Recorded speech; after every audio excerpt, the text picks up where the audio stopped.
District 1 to 6, they are present. Chairman Super, Chairman Lagos State Task Force, DG Education Quality Assurance, representative of Phoenix Limited, Director of Sanitation Services, and other directors in the ministry are present. Students, our facilitators, members of the Nigerian press, distinguished ladies and gentlemen, I say good morning to everyone. I welcome you all to the maiden edition of the interactive session with stakeholders in school on school sanitation. This interactive session is being put together by the Lagos State Ministry of the Environment and Water Resources towards ensuring a conducive environment as a prerequisite for learning in our schools in Lagos State. Ladies and gentlemen, without further waste of time, permit me to welcome into our midst the Permanent Secretary, Office of Environmental Services in the Ministry of the Environment and Water Resources in Lagos State, Dr. Omobolaji Gaji.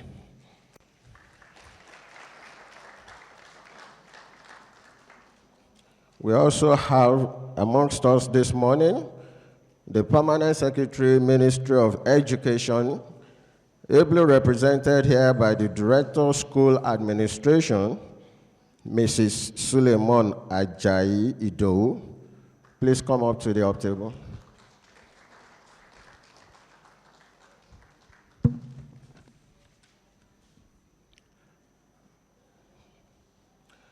Also present amongst us this morning is the TGPS District 4, Saboyaba. She's ably represented by the Chairman ANCOPS Mainland Zone, Dr. Mrs. Adenekon Olushola. Please come up to the top table.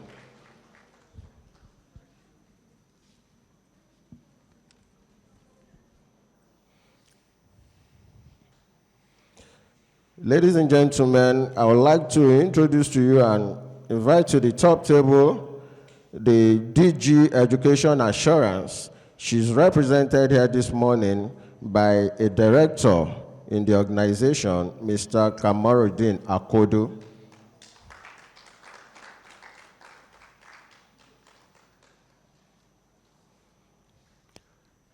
Already seated on the top table is the Director of Sanitation Services in the Office of the Environmental Services in the Ministry of the Environment and Water Resources, Dr. Azan Sanot.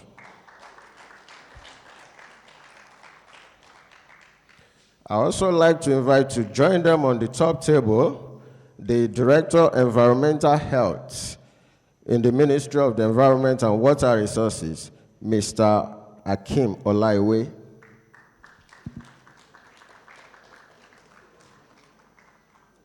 Also present here is one of our facilitators. We have Mrs. Tope Okono. Please join them on the top table.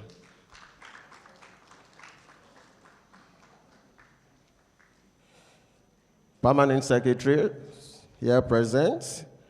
Distinguished guests, ladies and gentlemen, I will request that we rise up for the second stanza of the national anthem.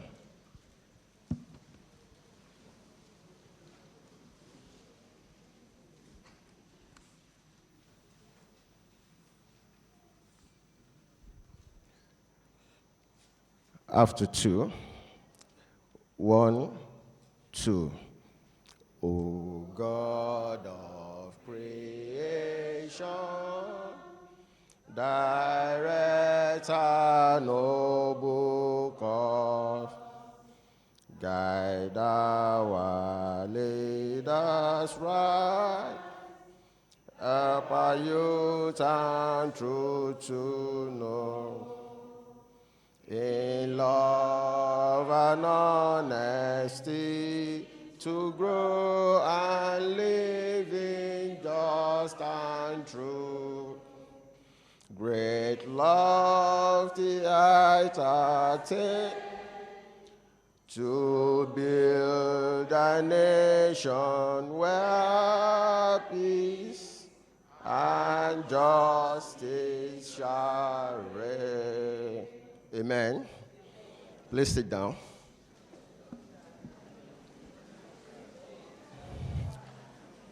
Distinguished guests, ladies and gentlemen, without further waste of time, I would like to invite to the microphone the Permanent Secretary, Office of Environmental Services in the Ministry of the Environment and Water Resources in Lagos State to formally welcome us all here. I invite Dr. Omobolaji Gaji.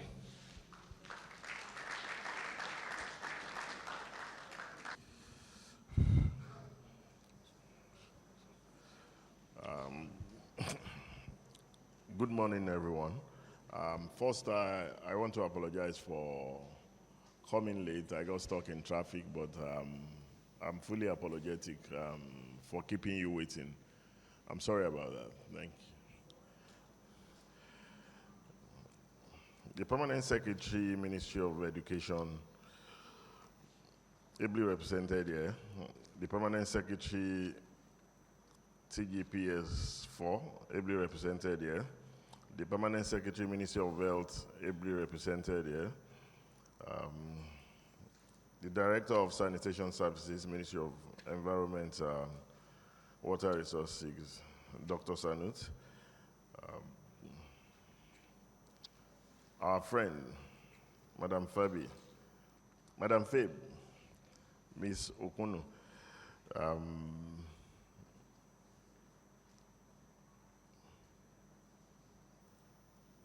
All other government functionaries here present, our teachers, our future, our students, you're welcome. This is all about you, and I believe that it's better for you to inculcate this and start running with it from our initial. All other courtesies extended. The gentlemen of the press, ladies and gentlemen, it is my pleasure to welcome you all to the maiden edition of Stakeholders Interactive Session on School Sanitation. We welcome the actors in education industry, the regulators, the practitioners, trainers, investors, and other stakeholders here present. The right of a child to sanitation is unalienable. Our children deserve a healthy environment with adequate, available, and accessible sanitary facilities. Our pupils spend 1/3 of their time at school, where they are exposed to a variety of physical and social factors. Unfortunately, high expectations of good sanitation practice are not always adhered to in schools. The issue of sanitation in schools is a global concern. The World Health Organization and the United Nations International Children Education Fund, UNICEF, in 2018, conducted a joint assessment of sanitation infrastructures in schools and came up with the following discoveries. One, that only 69% of schools globally have basic drinking water, 1 in 4 primary schools and 1 in 6 secondary schools. That only 66% of schools all over the world have basic sanitation services accessible to pupils within the school premises. Following the above report, it is in no doubt that majority of our children are constrained to missing classes or absent from schools due to inaccessible toilet facilities in schools. You will all agree with me that there's no better time than now to come around to a round table to discuss this pertinent issue. Having noted these international reports and the status of our dear state, being the economic nerve center of Nigeria, with ever-increasing population and the consequential pressure on the environment, the ministry deemed it fit to assess the sanitation status of some selected public secondary schools during the first quarter of this year, and sadly, The outcomes of that singular exercise has raised the necessity for this forum. Some of our findings align with the international reports, and it is therefore paramount that we put all hands on deck to ensure the sanitation services in schools are given utmost priority. The theme for the maiden edition, Sanitation, Bedrock to Learning and Development, calls for robust deliberation, strong partnership, and collaboration to address the sanitation indices. Waste management, water quality, and availability, as well as adequate, available and accessible toilet facilities, not leaving behind the general aesthetics of the school environment. The ministry has been working in collaboration with other stakeholders and investors to encourage best waste management practice in schools, and we should seize this opportunity to commend Omnix, who had been supporting the ministry in this regard and has also reinstated its commitment to replicate the construction of recyclables collection centers in more schools in the state. Through the program, between May and September 2022, a total of 47 tons of recyclables have been saved from the general waste stream in Babswafunwa Millennium School, Secondary School, and Tolu Complex. We so much believe that having more of this program replicated in schools across the state will not only enhance the school's environment, but also promote attitudinal change among pupils and the entire community. Once again, I thank you all for honoring our invitation, and your utmost contribution will highly be appreciated. Thank you all. Igbega Ìpínlẹ̀ Èkó, Àjùmọ̀ṣe gbogbo wa ni. Thank you.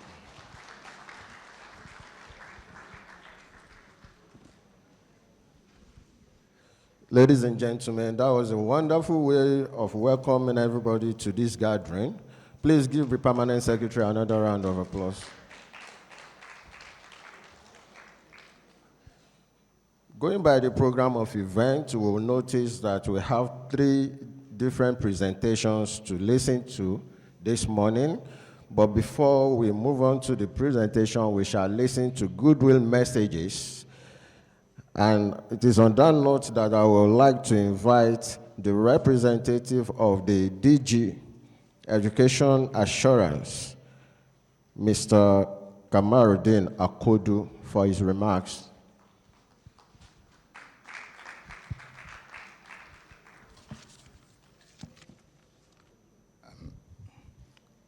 With the permission of the Permanent Secretary and members of the High Table, I wish to stand on the already established protocols.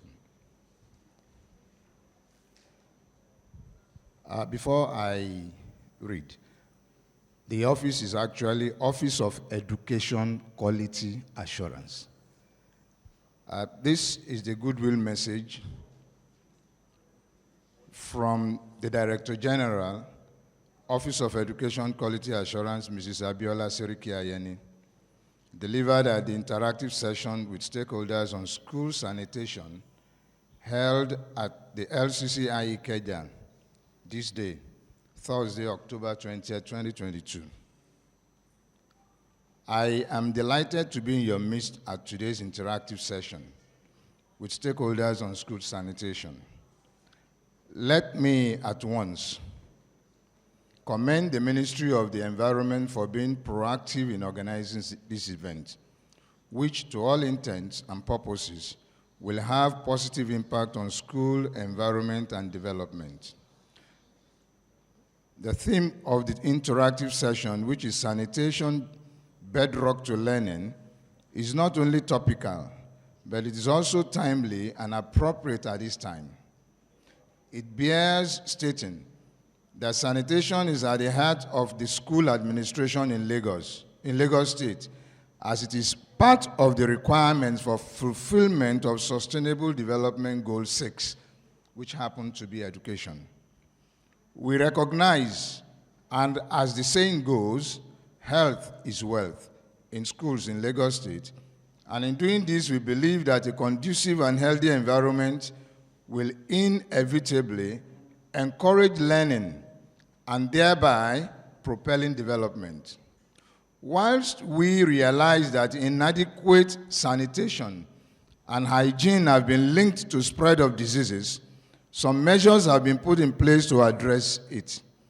In the wake of COVID-19 pandemic, wash hand basins were erected and placed in strategic places within the school environment, whilst students were educated on the use of this sanitation equipment.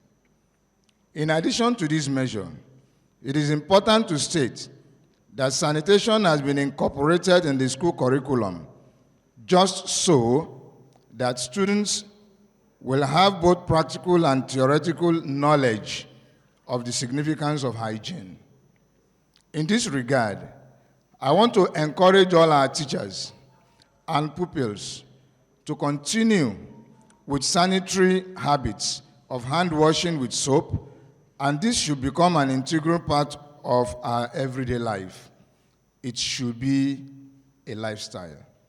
On this note, I want to appreciate the Honorable Commissioner of the Ministry of the Environment, Mr. Tunji Bello, the Special Advisor, Drainage and Water Resources, the Permanent Secretary, Office of Environmental Services, Dr. Omobolaji Gaji, and other stakeholders for convening this session. I am convinced that the outcome of this event will go a long way in fulfilling the objectives for which it is organized. Whilst I wish you all a fruitful and remarkable session, I thank you for your attention. Abiola Seriki Ayeni. Thank you. Thank you very much. The permanent secretaries are present. Ladies and gentlemen, before I move on with the program of events, permit me to recognize in our midst and invite to the top table the representative of the chairman, Lagos State Task Force, SP Barbara Damesa. Please join them on the top table.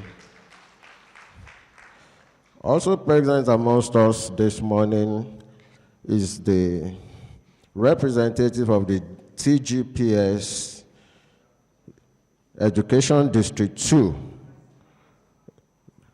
the Director School Admin in that district, Mrs. Adelaja Adenike Abimbola. Please join them on the top table. You're welcome. Ladies and gentlemen, we also have the representative of the TGPS District 6. She's the principal Oregon Senior High School, Mrs. Ojolowo Omobolanle. Please join them.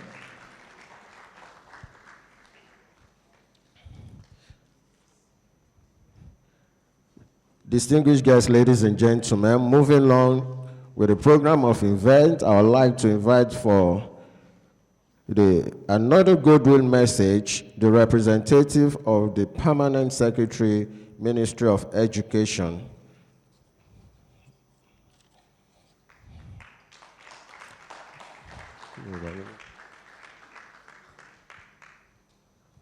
Please. The Permanent Secretary, Office of Environmental Services, Ministry of the Environment and Water Resources. My people on the high table, guests here present, and let me stand on the established protocols. I am here to represent my Permanent Secretary, Minister of Education, who is unavoidably absent this morning. I commend today the stakeholders on school sanitation for this interactive session. Sanitation is conditions relating to public health, especially the provision of clean water and adequate sewage disposal. It is a process of keeping places clean and healthy. Potable water, proper sanitation, and good hygiene are essential ingredients in ensuring a healthy life. Hand washing with soap under running water is an effective and affordable way to prevent diseases and save lives. Yes, sanitation cannot be ignored. It cannot be ignored. It is a silent killer. When the Ebola virus disease broke out in 2014, hand washing naturally became a cultural behavior for Nigerians. Ditto for the ravaging COVID-19. Hand washing facilities were seen in public places, especially in schools, hospitals, marketplaces, and so on.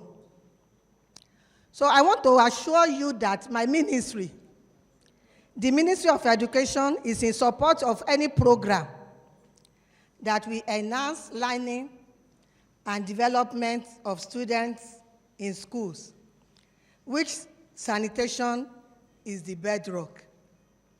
So on behalf of the Honorable Commissioner for Education and my permanent secretary, I want to say thank you to all the stakeholders in school sanitation and wish you fruitful deliberations. Thank you all.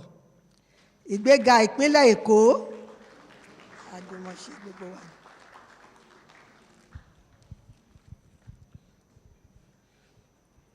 Ladies and gentlemen, that was actually the remark from the representative of the Permanent Secretary, Ministry of Education. That was Mrs. Suleiman Ajayi Ido. Thank you very much, ma'am. Ladies and gentlemen, we shall move on to the presentations. And for the first presentation of the day, we are going to be listening to Mrs. Tope Okono. She will be presenting on best waste management practice in schools. Mrs. Tope Okono.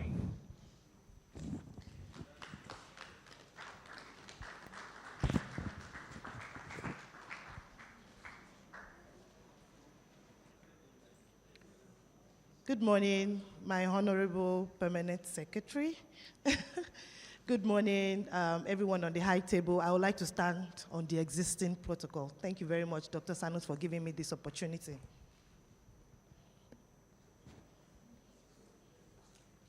Okay, the slide is up. Good morning, everyone. I'm happy to be here. Are you also happy to be here? You know, the theme says sanitation, the bedrock of what? Of what? Learning. Great, great. So you've been following us all through. Quickly, I will just take you through the slides.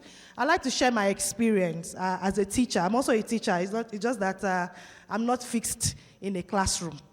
All right? Let me drop this here. Okay, so my name is Temitope Okuno again, and I'm sure some of you know me already. If you know me, let me see your hands up, because I saw some of our teachers and district directors. Aha, great. I'm happy to be with you again. And solely because of the theme of today's program, right, we want to just show you, or I want to show you how we can, as a school, you know, align with the Ministry of Environment and, of course, Ministry of Education's vision of making sure that our schools are habitable, our schools are conducive for learning, for instruction, right? And sanitation, bedrock to learning and development. So there are so many few things that we have discussed over the time on sanitation. The fact that, you know, we need to keep our schools clean, about our health as well, to make sure that we're we're making sure that our schools are clean, conducive for learning, like I said before. But then there are some specific things that are necessary in every school for our children, for our health. Yes, we have talked severally about toilets, wash hand basins, littering, and a whole lot. Before I continue, I want us to watch a video. There's a short 1-minute video. Please, I'd like us to play that. This is a school in Lagos State. We visited this school in 2019, and for me, for the first time, I saw a school being built on waste materials. You know, tires, PET bottles, and the likes, plastics. And I'm thinking, wow, does this really happen, or is it still happening in a city of excellence like Lagos State? And it's just that these people are not really aware, because Lagos is doing a lot of programs, a lot of intervention when it comes to sustainable living, and waste management. But seeing this school in 2019 got me so shocked, and I decided I was going to do something about it.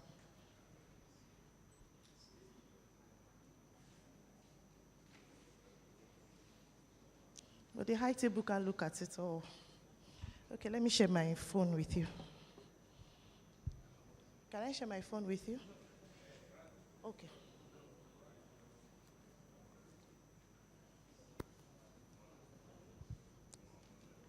Let me share my.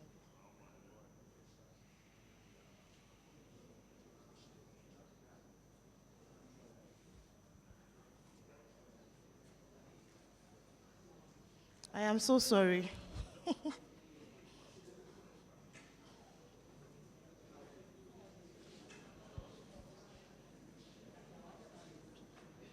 Can we turn the screen?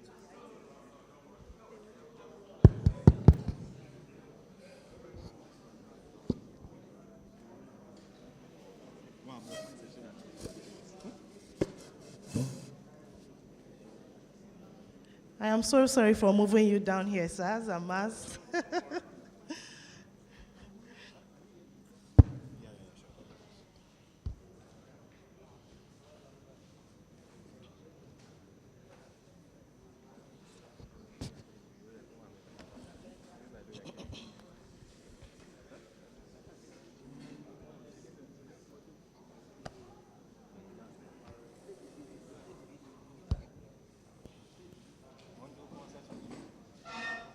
Thank you so much for the honor. Thank you. Can we play the video now? Sometimes I get scared of waking up to diseases like cholera, typhoid, malaria, or even Lassa fever. My mom says, what doesn't kill you make you stronger? But really, does it? My name is Enito. I stayed in the Bariga community of Lagos State. Just like me, every other child in our community do not have access to healthy learning environments, good water station, clean toilets, and healthy food. We love to go to school because we want to be a great people in society. But our learning environment is not healthy. We are faced with land pollution, water pollution, air pollution, noise pollution, and every types of pollution. When it rains, we have to stay at home due to the floods or swim in waste to go to school. Many times, the environmental pollution leads to diseases, and many children are affected during these periods. Despite our polluted environment, we find ways to be happy. And even though we live in a waste land, we know we are not a waste. This is our reality. But we believe it can be better, and we can have access to a safe learning environment. Though, I still get scared. I shall not learn physical, I shall not learn spiritual, I shall not learn material, I shall not learn connection, I shall not learn connection. Amen.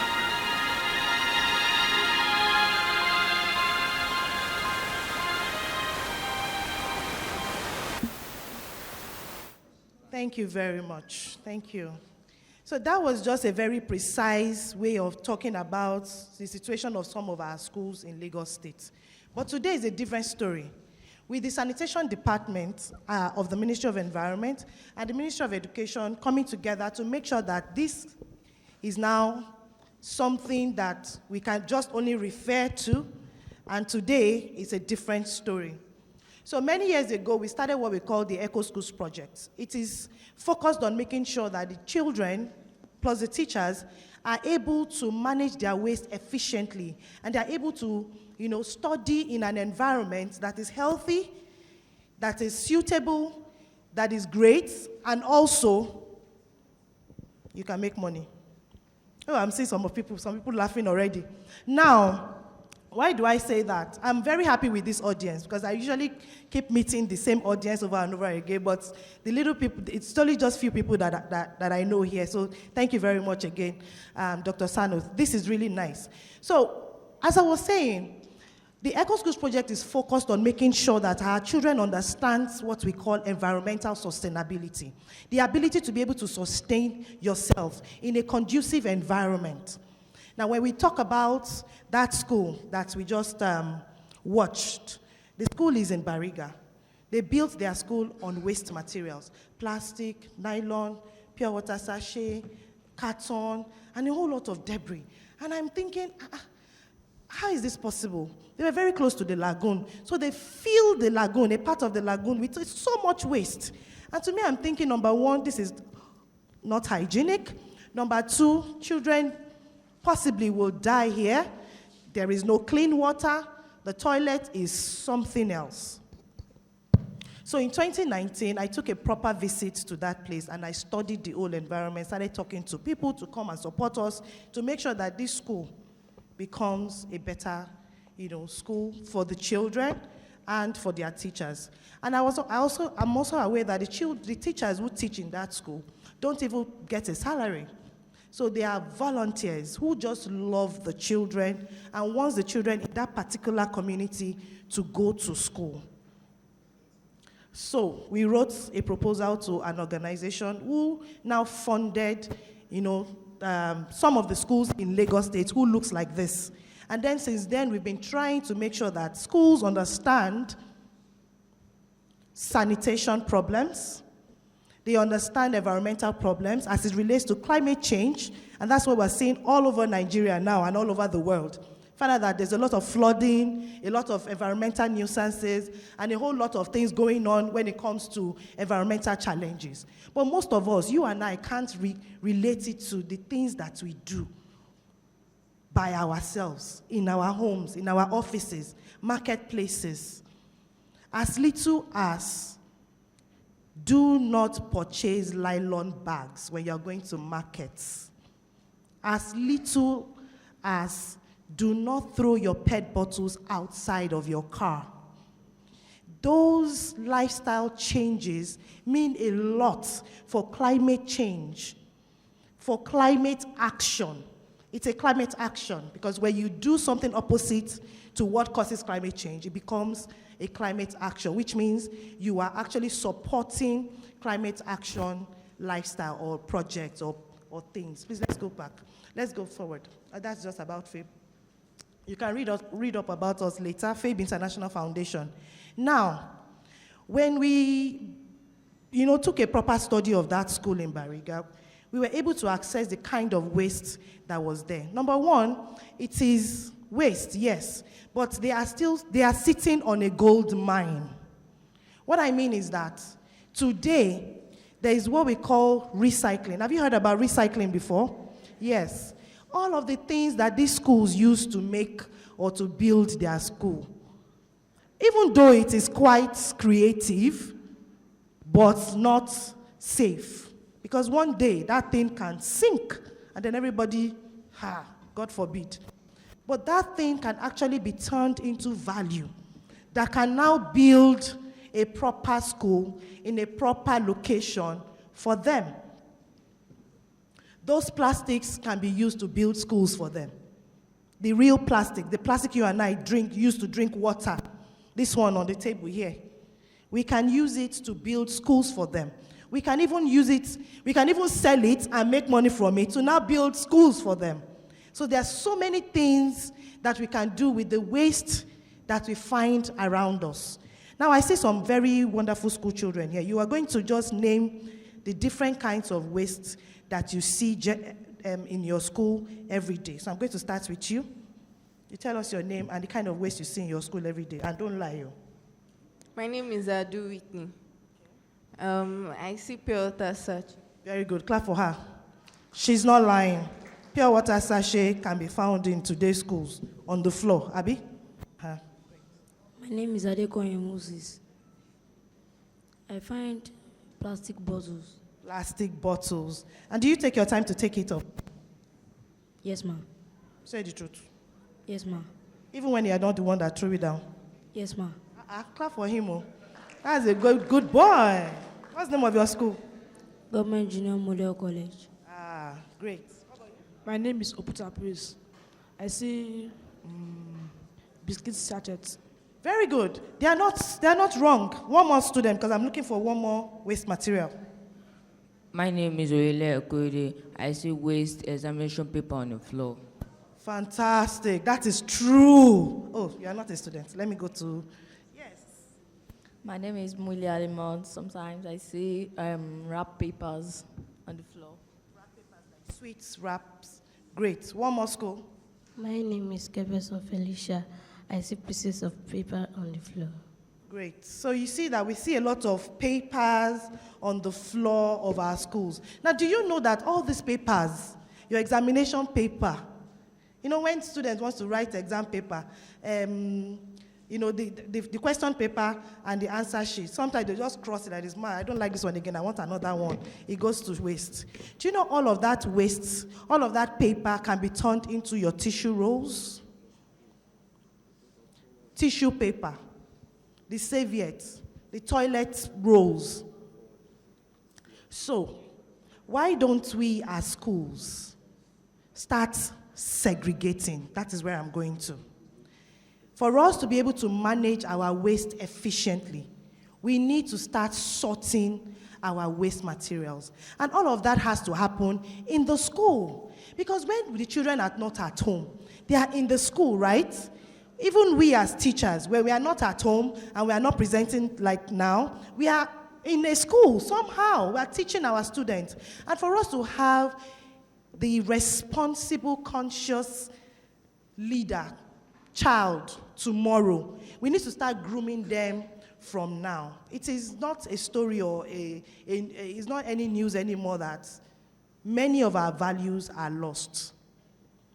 Right now, our children do not have the same values we used to have when we were children. Children, you are listening, right?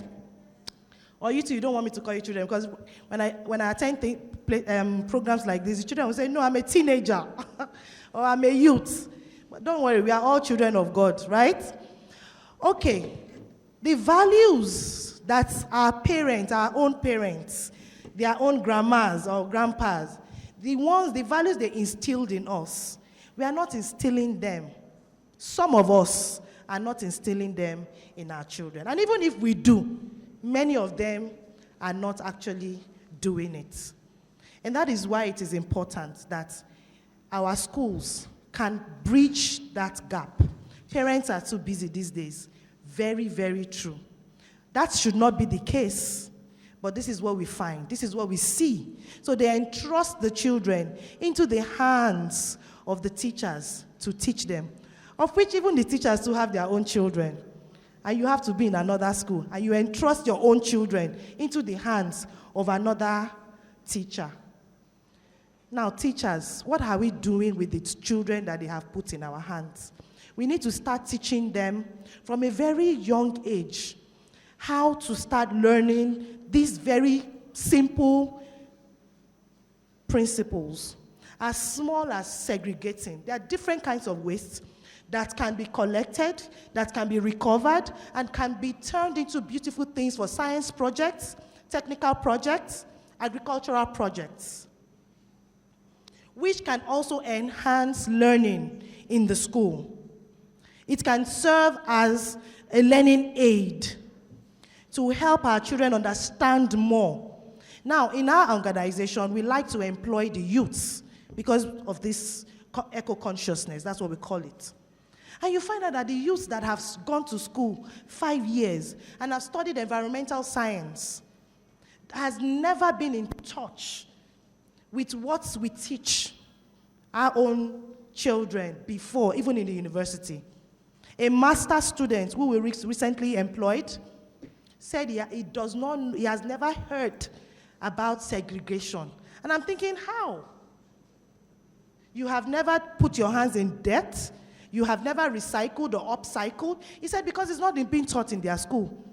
They just tell them the preliminaries and then theories and all of that. So that's why we're bringing it back to the schools.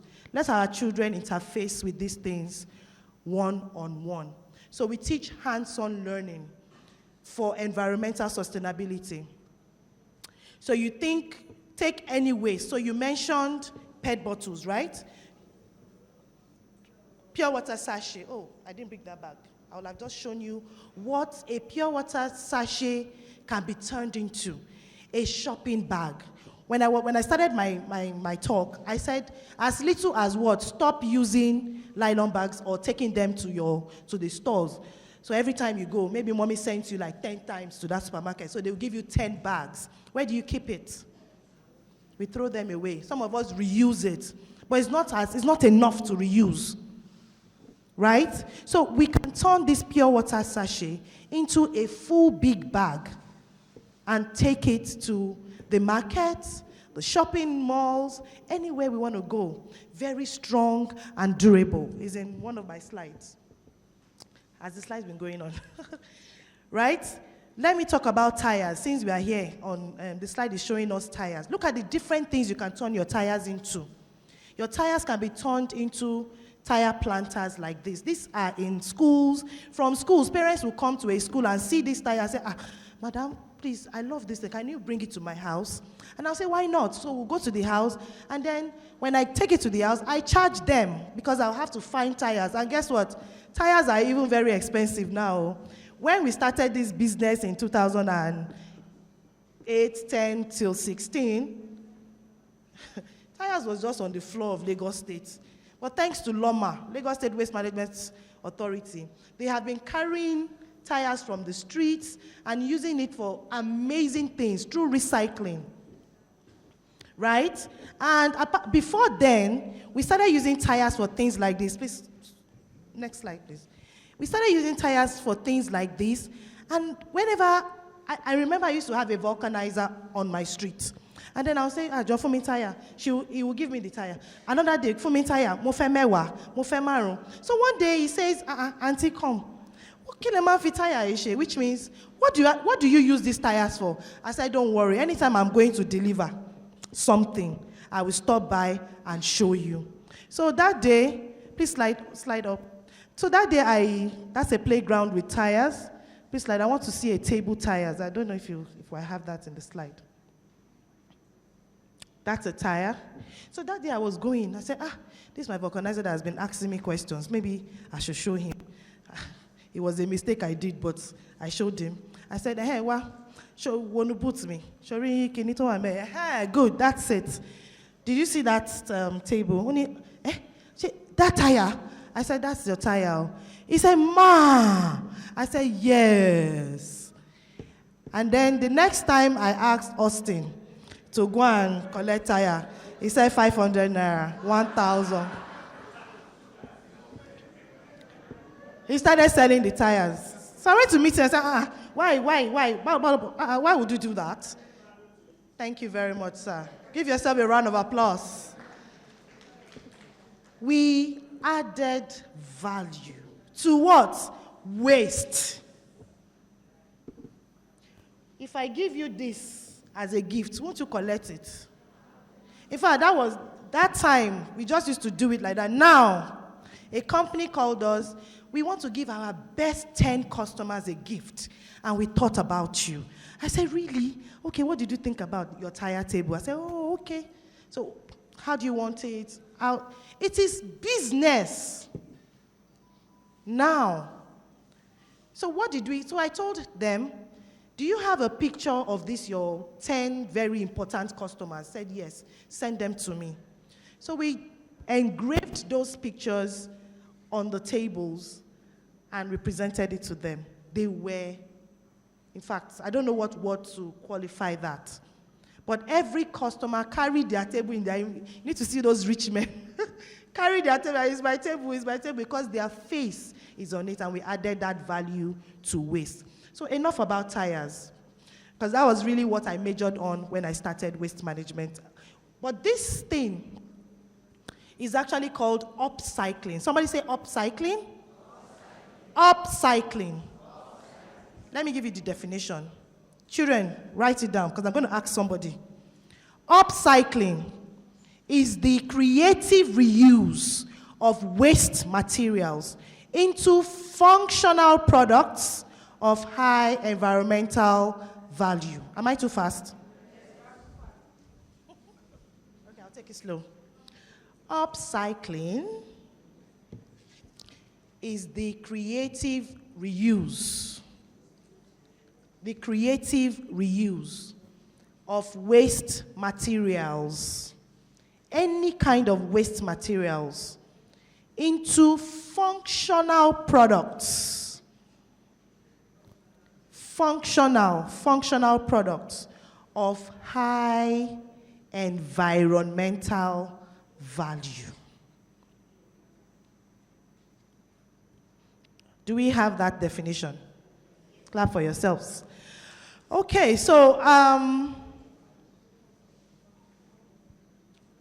with that being said, that is what we use our tires to do. So in your school, I'm sure when you're walking along the road to your school, you always see tires. So from today, what would we use the tires to do? We can start thinking about how to upcycle them, right? So some of our schools, that was why I mentioned if some of our teachers were here. Some schools in Lagos State have started learning that. They have started learning how to turn their tires to tables, to ottomans. Ottomans is like a seat, to tire planters, and they are selling it, cashing out.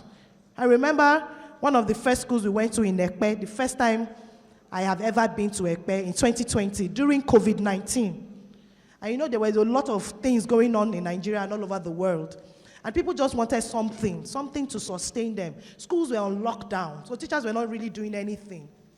So we went to that school, and we introduced to them this. One of the teachers, Kaka Babatunde, I remember him because he was one of our best teachers in 2020 for that year. And of course, Mrs. Abimbola Williams.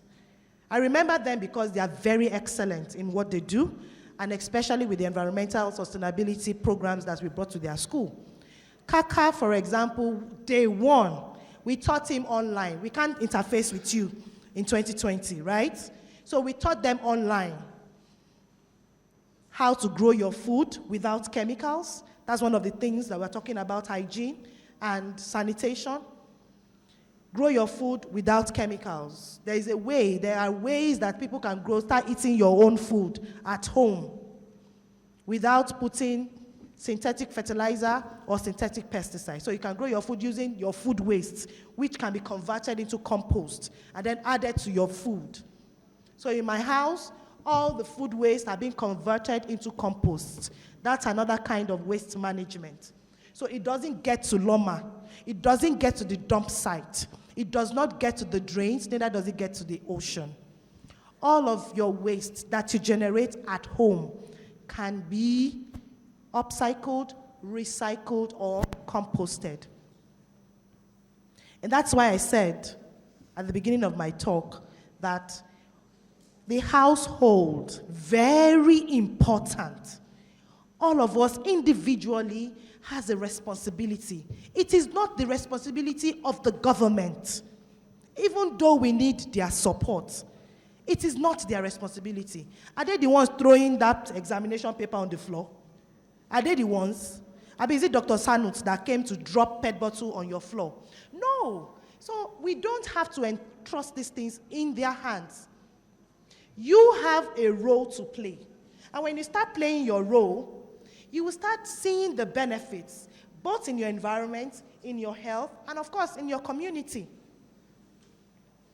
So Mr. Kaka, as I was saying, learned how to upcycle online, turning his tires into planters, turning his tires into ottomans and tables, and pet bottles as well into tables. Look at what we do with our pet bottles. That's a garden for a primary school.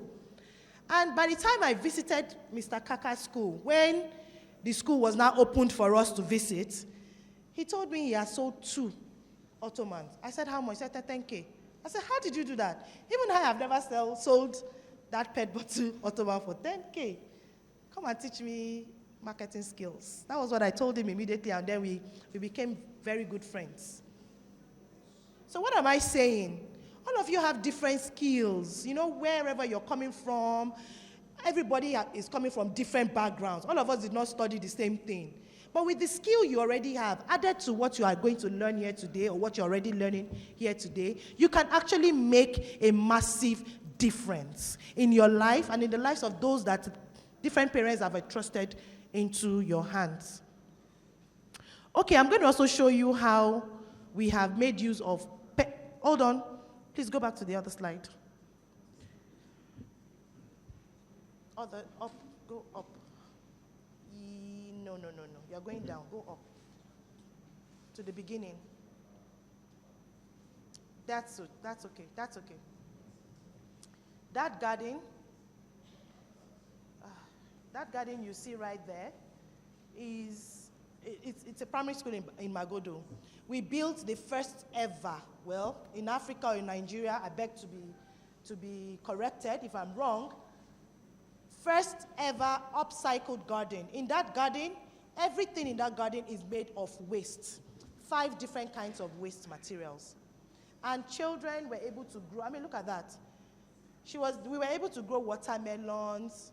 Today we have oranges in that school compound, a compound that has nothing, no vegetation. But with the waste materials that we collected from the environment, we were able to turn them into beautiful things of value and planted in them. Your jig, the hypo big container, you can wash it, clean it up, plant in it. You don't have to buy flower pots. Use your tires, turn them into something beautiful, and grow your food there for those who love to grow food. That's the same garden. There is nothing you won't find in this garden.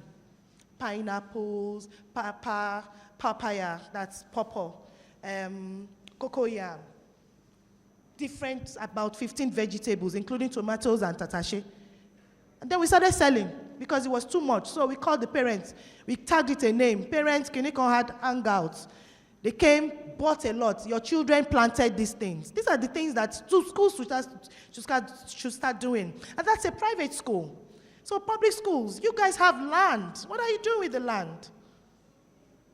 And that's one of the things we're doing. About 35 schools in Lagos State have been impacted already.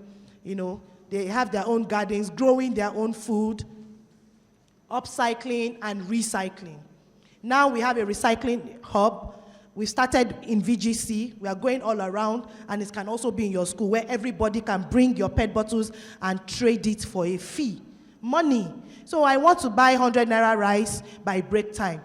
Bring all the PET bottles you used at home today, yesterday, and the day before yesterday. Bring it to the hub, and then we can give you that 100 naira to buy rice from Mama Risi.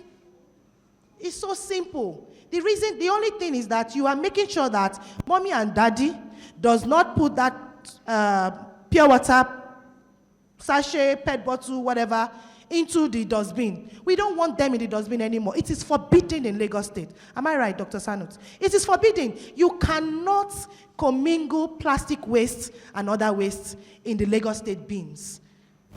It is forbidden. Right now, they are carrying people. I saw Lagos Waste Reporter. They are carrying people now. If you throw anything anyhow, they carry you. You pay a fine, they lock you up. Yes, it has become because people are not hearing word. So they have to take very drastic solution. Look at that, plastic spoon into clock. So let me go through my slide before the time is up. Those are PET bottles that we designed into something the teacher can put on their table and differentiate your colors, you know, markers and all of that, crayons and all of that, pens and all. Look at children who have turned their spoons. So all the spoons that Mama Risi is always giving you with that styrofoam. Styrofoam is not good. Don't use it to eat. Don't pour hot food inside. Take your reusable container to school every day. Wash it. Don't become a make, take, and throw away. We need to start recycling our things, and that's how the circular economy comes to play. Look at that snowman. He said 5 minutes. That is called a snowman made from your pet bottles. And you can also use cups. So when I go to parties, and I'm always the last to leave anyway, that's family gathering. And then I just say, Daniel, have you packed? And people will be like, what are you packing? I'm like, don't worry, we are picking. I said, why? I said, don't worry, we are recycling. And then when they see my WhatsApp status, they say, that's why you were recycling. I said, yes, have you started recycling? They say, I've started, to come and collect. So I'll say, I can't come to your house. Go to Packham app. There is always a recycler everywhere in Lagos. Go to Packham app, the one nearest to you. Tell them to come and pick up, and then you'll be able to pick up. Look at spoons. This is in my house, actually. Spoons, mirror made from spoons. We call it the spoontastic mirror. Now, this is just an awareness because, yes, this is not a practical session. But then if we must have a practical session, we have to come to your school and show you how these things is being done. Look at spoons into clock. Go. Let's keep up. We have to go now. Upcycling projects. These are the schools once they saw the Optoman, all the schools in Lekki started calling us, we want this for Christmas, we want that. And then we prepared for them. Okay, go on the slide. This one we did last year. How many of you saw this in your area last year? Christmas trees made from plastics, made from green plastic bottles. All right, let's go. And some of your students or your mates, your schools, they've started making money. This school made 30,000 naira 2 months ago from PET bottles because they did not allow all the PET bottles that individual students are using and their families are using at home. They didn't allow it enter into the drain. So they bring it to school and they recycle and get money. Have you seen a PET bottle chair before? And that's me with my fantastic mirror. All right, go ahead. So, the question is, we've been talking about sanitation, hygiene, circular economy, waste management, and all. Is this something the schools are interested in? Is this something the schools would be able to do? I really don't give me that answer. Give yourself that answer. Thank you very much.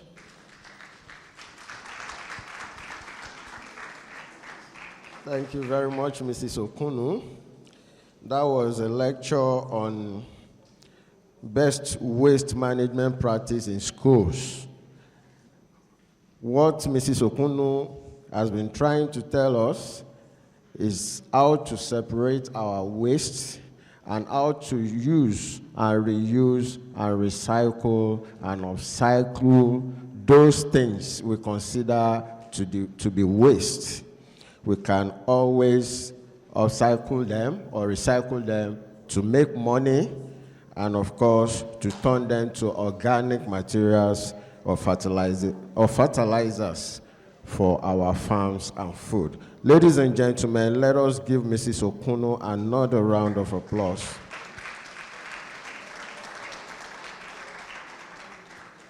Yes, before we move on to the next presentation, we shall go for a 15-minute tea break. 15 minutes tea break, then after we come back, we continue with the next presentation. Okay. Right now, we'll quickly I would like to request that our guests return to the top table for a photo session.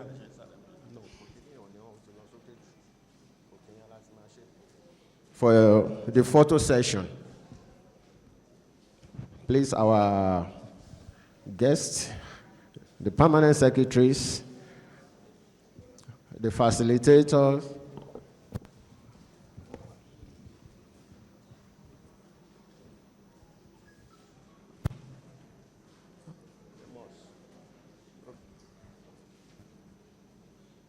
be presented to us by an assistant director in the department,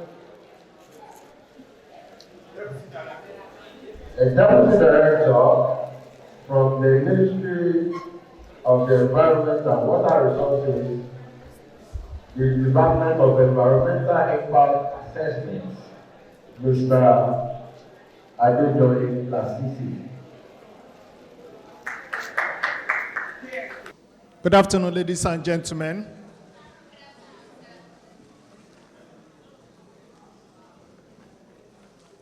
The Permanent Secretary, Office of Environmental Services, and representatives of permanent secretaries of various MDA present here.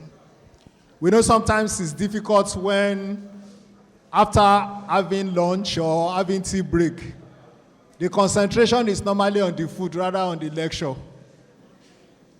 Let's manage the two together. Yeah, we are here. We are talking about sanitation. We are not only talking about sanitation, we are talking about schools.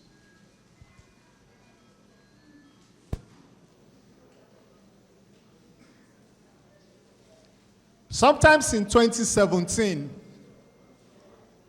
an incident occurred in Lagos State and throughout the country that's changed the focus of how we should treat our school. The Queen's College incident is one major case study that is in the mind of everybody.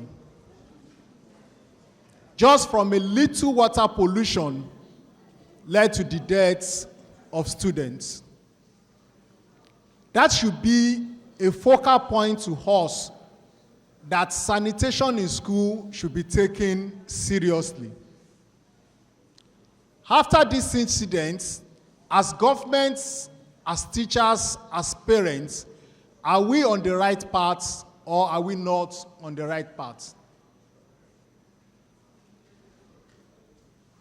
These are pictures of schools taken after that incident. That is a food vendor with a wastewater close to it. You can imagine the situation. What happened in Queen's College is water pollution that led to the death. That is a food vendor right close to what? An untreated water. You can imagine what the students are facing. That is a school compound. Take it from me, whether it's a news that is online or a news that is sensation. Snake bites is one of the major incidents that normally occur in schools. Last week, there is one major incident in one school in the state, snake bites. Due to what? Accumulation of materials, overgrown weeds in school. That is one school in Lagos State. Accumulation of waste also. That's also a school in Lagos State. That is a well in a school in Lagos State. Whether the water is used to wet flower or they used to do anything, the children will play with the water and water vector diseases will get transferred.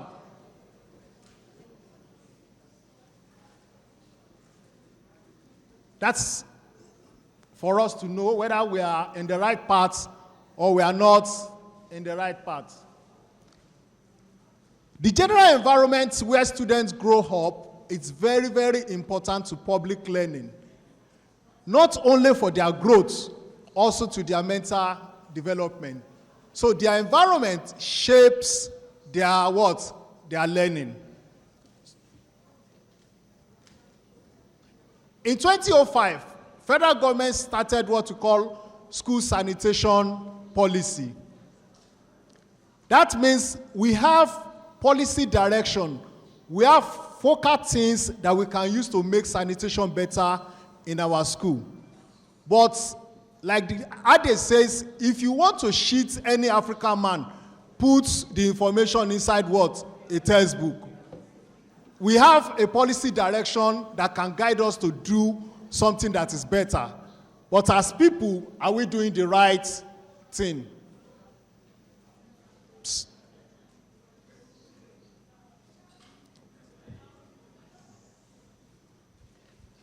So, the school sanitation policy, what is the objective of the school sanitation policy? To bring about positive change in hygiene behavior of school children, to protect school children to encourage provision of sanitary facilities in schools. So, which means the school sanitation policy has what we call key performance indicator. These are things school administrators, school principals, Ministry of Education, Ministry of Environment, these are things we should look out for in our schools to know whether we are up to what standard in terms of sanitation. Let's look at this key performance indicator. What about the external inspection? What surrounds the school? If you go to most of the public schools in Lagos State now, the approach to the school, you will not know whether it is a school or it's a market. You see people selling around the school. We can mention them. They are there for us to see. They are there for us to see. So the external surrounding distracts the students. And that is why it's one of the key performance indicators to know whether a school is meeting up with what? With sanitation. The internal inspection of the school, evidence of rat infestation, cracks. We have some of the walls that are, and these are places where insects and other animals hide. The roof and the ceiling, the walkways, how do we maintain all these things? These are things we should check out for. The classrooms, even to the extent that we have specific measurements by which each of the classrooms should be. The toilet accommodation, the bathroom for people in the boarding schools. The kitchen, do we even do food and last tests? I'll give you an example of a case. When students want to get to boarding school, it is the habit of the parents not to take the children to the health center for proper medical checkup. They will just go and get the 2,000 naira home, and the student will be sent to the public school. The principal and the school administrator will not know the health condition of the child. So when there is a case, they will not know that whether that child has an health condition, and they will be treating the child with the general thing. So these are things we should all properly look out for. How do we dispose our refuse? The water supply. Do we even test the water? Do we even wash the tanks? Sometimes the tanks will be there 3 years, 4 years, 5 years. We will not check. So these are things we ought to start looking out for. What about the sewage system? Some of the sewer tank will have been filled. Lagos being our nature, we are close to the Atlantic Ocean, and water is something that, so when the sewage gets filled, it gets into the compound. And you know, when it rains, we children, all of us, we've done it. They remove their shoe and they start running around. And these are school compound where fecal materials is flowing. These are things we hope to start checking and look out for. Next slide. Next slide, please. So, can we judge ourselves based on the key performance indicators set up by Ministry of Environment, by the federal government? Can we judge ourselves as policymakers? Ministry of Environment, Ministry of Health, Ministry of Education. We do policy, but do we follow up with our policy direction? Policy administrators, the principals, the suburb, do we do these things that was set up as key performance indicator? The policy implementers, the teachers, the headmistress, the headmasters, do we look out for these? These are very, very important. Let's look at our school. Let's look at the key performance indicator and see, do my school meet up with the key performance indicator set up for school sanitation? Before Ministry of Environment comes for inspection, let me check myself. Let me check my school. Am I meeting up? Let's rate ourselves and see whether we are we are up to standard. So, but sanitation is not what the world is going into now. The world is going green.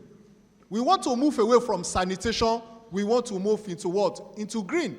And as Lagos State, we can't just stop with what? With sanitation. We want to move to where the world is moving into. Sustainable development is key. Sustainability is key. What do we teach our children? What do we put into their hands? Which means the development of a child is not only based on sanitation, it's based on other key factors that are within the environment. Before, we normally sit, every student sits and we face the teacher. Now, students don't sit and face the teachers. They sit in what? In circles. Which means group learning is more important than what? Individual learning. As that is important to learning, so also the environment you find yourself is very, very key and important to what? To learning. Color affects how children learn. That is why you see most schools now are painted in what? In multicolor. Where we were learning is blackboard. So any child that has color problem will not be able to see properly. So you can see that environment contributes a major factor to the learning and development of what? Of children. And where they learn also contributes a lot to it. That is why we are saying we are moving away from sanitation. We are moving away to what? Green classroom. We are moving away to what? Green learning. We are moving away to what? Green environment. And how do we do that? Next slide. How do we do that? Let's look at schools throughout the world that have moved into what? Green schools. We see example and see that it is not about money. In Africa here, we always talk about, oh, we don't have money to do this. Our budget is low. They are not releasing funds for us. No, we need to start using our what? Initiatives. Next slide. This is a green school in Bali, Indonesia. This school is made of what? Bamboo. The school is what? Bamboo. They use bamboo throughout. The lifespan of a bamboo can be 30, can be what? 40 years. And we have a lot of bamboo in most of our villages. And they will say there's no classroom. Government did not build classroom for the school, for the village. And there are bamboos in the village where it can be used as what? As a green school. Next slide. This is another school. You see, people always say, let's spend money. If you build a school that has a rainwater harvesting, that means you don't have to do a borehole. If you do a school that has a direct sunlight into the school, you don't have to buy bulb. That means you don't have to waste money on what? On energy. And that is what we want to transform into. That is when Ministry of Education, when we are planning to build our school, let's build our school green from the beginning so that we will not cost money. We don't have money for electricity. So that's why the classroom is dark. Let's incorporate sunlighting into the school while we are designing the school. Don't let us wait for what? For electricity. Next slide. This is a school with what? Container. This is a school with container. We have a lot of it in Nigeria here. We have a lot of it in Nigeria. This is a school. You can see the design of the school. There are a lot of greening. There are a lot of greening. That's just what we call what? Rainwater harvesting. There's rainwater harvesting. Flooding cannot occur in the school because the terrace is purely what? Green. Next slide. So, as Lagos, we have started moving into that direction now. So this is our attempt to making our school what? Green. This is a container school in Lagos, and we are doing that. So, in doing that, how do we do it? Do we do it good, or do we do it what? Just because we want to be green? No. Let us do it and make it what? Perfect. You can see the design we have in Lagos. Go back to that. The first. No. You can see this. The next one. You can see another design in another country. There is space for the children to what? To move around. The safety of the children were what? Incorporated into this design, unlike the other one. Next slide. So, what science is telling us? Science is telling us that the green space, especially, it is very, very important for children's what? Development. The green space is very, very important to children development, and we should start incorporating this into the school design. Don't let us just design because we want to design. Let us design by putting greening into it, by putting what? Recycling activity into the school. The function, students also, the academic content and their ability to learn better determines the kind of environment they find themselves. A good environment allows the children to learn better. Their stimulation becomes more better if the environment is very, very good. Next slide. Early Childhood Institute also put it that children spend most of their working hours in an environment, and that also contributes to their what? To their development. Next slide. Next slide. Next slide. So, what are the physical conditions that helps to optimize learning and what? Development. So, for a child to learn very well, the school size determines it. The churches are becoming bigger than our school.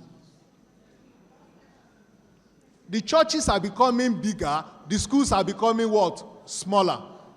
And if you look at the old schools in Nigeria, you see that the school has a lot of what? Compound. They have gardens, they have everything. That means the children can cohabit, they can do a lot of activities within the school. But now, we just say, let's just build one school, one plot, they'll build the school. When you shock the children, their learning activity becomes what? Shock. But if the school size is big, they are able to what? Express themselves better. Lighting also contributes to what? How children absorb very well. So the classroom must be well lighted. There must be proper lighting. And hardly, it's only problem if it's raining. We don't have night school again. So that means most of the schools are always during the day. So if we design the classroom properly, there will be proper penetration of what? Light. We don't need to spend money on what? On energy. Color choices. You get to some school, brown, dark brown. They paint wall black. When it's not a shrine. It would attract the children to come to school. So for the department that goes around to check schools, let's educate the owners of the schools that the color also contributes to the children learning ability. If you paint a school colorful, it will attract the children to what? To come. Temperature and ventilation. You get to some schools, the heat there is enough to distract the child from going to school. Noise control. So, like I said, Ministry of Environment, we need to partner with Ministry of Education. In locating schools, we should not locate schools close to market. Close to car park. If we have schools close to market and car park, we as government should try what? Doing a relocation plan. Because if you have a school close to market, I don't know how the children will what? Will absorb. If you have a school close to car park where they sell paraga, they sell everything, there's no way the children will not be what? Affected. Sanitation and cleaning ability. There was a study carried out by UNICEF that schools without proper toilets discourage most especially young ladies from going to what? To school. Because during their normal period, if the toilet is not good, the children will not be able to go to school. So if the exam falls to that period, they will just take time and just say, let me just go to school. But if they are discomfort, they will quickly want to what? Get out of the school. So these criteria should be part of the things we should be looking into. There are some things that we are not even seeing that affect the development of children. This is a study carried out by some researchers on schools in Lagos. They went around some schools in Lagos and collected dust, classroom dust, and they analyzed them in the lab. To our heavy metal such as lead, chromium and cadmium were found in the soil samples in schools where we have our children. Lead has been known as one of the metals that affect child brain development. So if you have soil samples in schools with lead and children interact with soil, that means there is probability their brain development will be what? Will be affected. This is not only Lagos. Don't say it is Lagos. Next slide. This is a study in Pakistan also. This is a study in Pakistan also that they study schools in residential area, school in commercial area, schools in what? In industrial area. And they decided to look at the metal level. They also find out that this same thing that we have studied in Lagos is also happening in what? In Pakistan. So which means our children, the paramount health of our children should not be based on things we are seeing alone. It should also be based on things that we are not what? We are not seeing. Respiratory particulate matter affect children more than what? Than adults. Next slide. So, these are indoor environmental contaminants that the United States Environmental Protection Agency have identified that we found in what? In schools. Asbestos, lead, mercury, random. Do we test this thing in our school? We don't test it. We just send our children to school. May we not send our children to Ali Grefo? Next slide. Next slide. Next slide.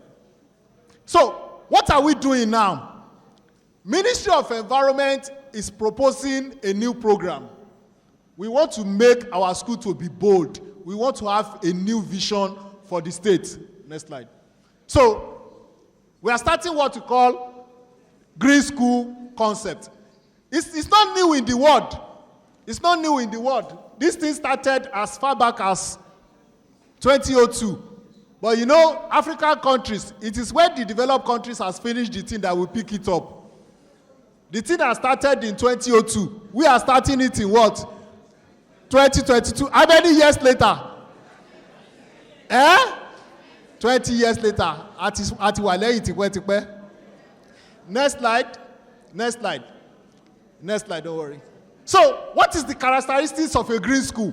Before you can count your school as being green, these features needs to be what? In your school. Conservation of energy and natural resources. Improved indoor air quality. What is the kind of air quality the children are breathing in when they were in school? Those are things we need to start what? Considering. Remove of toxic materials. Yes, I want to paint my school. So somebody just finished training on paint. He's selling paint. Let me go and buy the paint. No. Make sure that the paint you are buying, the chemical they use for that paint, is it the chemical that is good for children? Some paints are just for outdoor alone. They are not for what? Indoor. So because we want to save money, we will use paints that are meant for outdoor. We will use it to paint what? Indoor. And the children will be what? Breathing in the what? The chemical. So if we are doing that, our school will not be what? Green. Encourage waste management effort. You see, I often mention some things that some boarding schools in Lagos State, should be able to make extra money. Imagine a boarding school in Lagos State with a population of 2,500 children.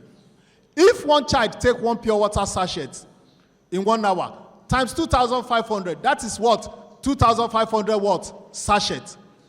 If you keep that for a whole term, you bail it and you sell it, is what? It's money. Food waste. We go for inspection and we see that some of they say they are not eating beans and we waste the food. It's not waste. You can turn them to compost and you can also what? Sell them. Encourage recycling, promotes habitat protection, and also what?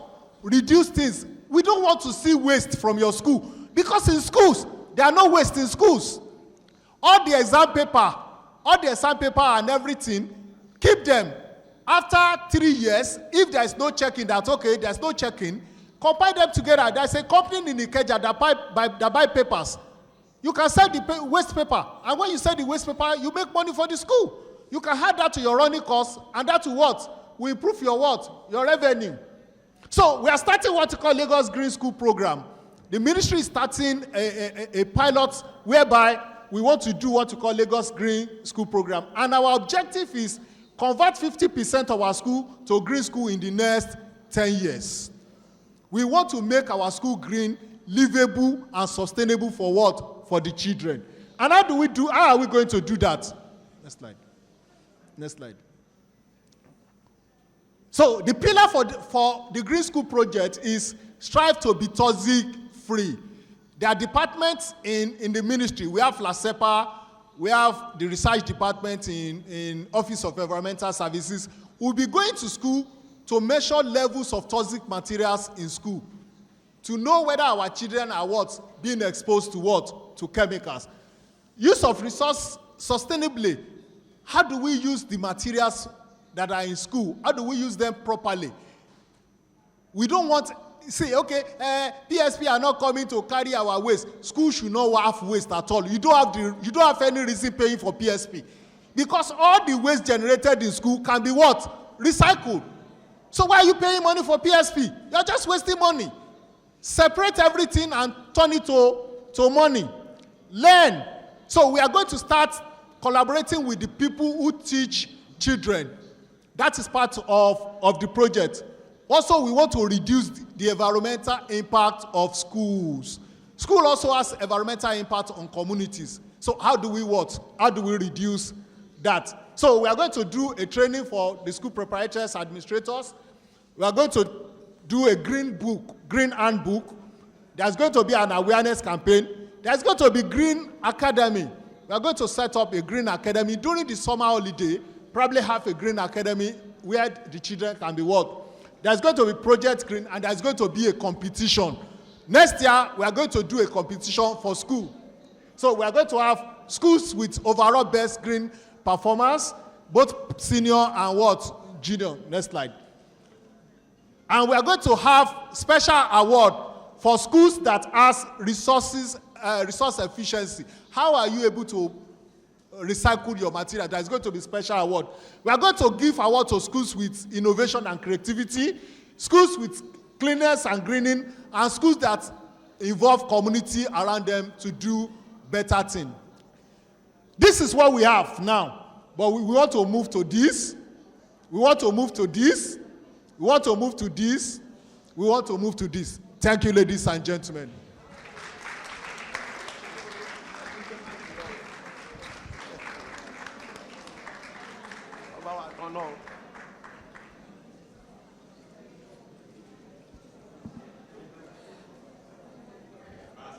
TGPS is ably represented. Ladies and gentlemen, that was the second presentation for the day, titled Importance of School Sanitation and Green School. The presentation tells us the importance of making our school green, being mindful of the location, and of course, the common initiative of the state government, the green school concept, which will be coming to you very, very soon. Ladies and gentlemen, please let us give the Assistant Director, Environmental Impact Assessment, Mr. Deputy Director, I beg your pardon, Mr. Adedoyin Lasisi, another round of applause. Thank you. Moving forward, distinguished guests, we now take the third presentation. It is titled Report of Assessment of Sanitation Status of Selected Public Secondary Schools in Lagos. It is going to be presented to us by the Head School Sanitation Unit in the ministry, and of course, the Assistant Director, Sanitation Services, Mrs. Temitope Bello.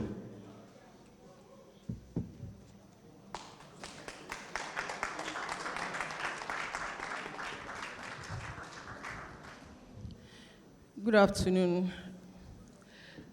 The Permanent Secretary, Office of Environmental Services, Permanent Secretary, Ministry of Education, DG Education Quality Assurance, Chairman Subeb, all our guests, the principals, the local government education authority officers, representative of our MDAs, La SEPA, Loma, La SWAMO, as many that are here. We appreciate you for coming. Thank you for honoring our invitation. All we have been saying is ensuring that the learning environment in Lagos State is healthy and supports child's development. And for us to be sure that it is necessary that these actions that we have earlier stated by the two presenters should be taken, the ministry carried out an assessment in the first quarter of this year. Some of us saw our team in your schools. Though we experienced some constraints, maybe we would have gone further than what we did, but weren't able to go beyond that. So, just like I've said, sanitation in school is paramount. So it is expected that the learning environment is given utmost priority. Though the students, they spend most of their time in schools daily. So, and from the global assessment that we have gotten, it's not as if it is peculiar to Nigeria, it is peculiar to Lagos. Though Lagos, I think Lagos suffers more than every other state because of the level of population that we experience from time to time.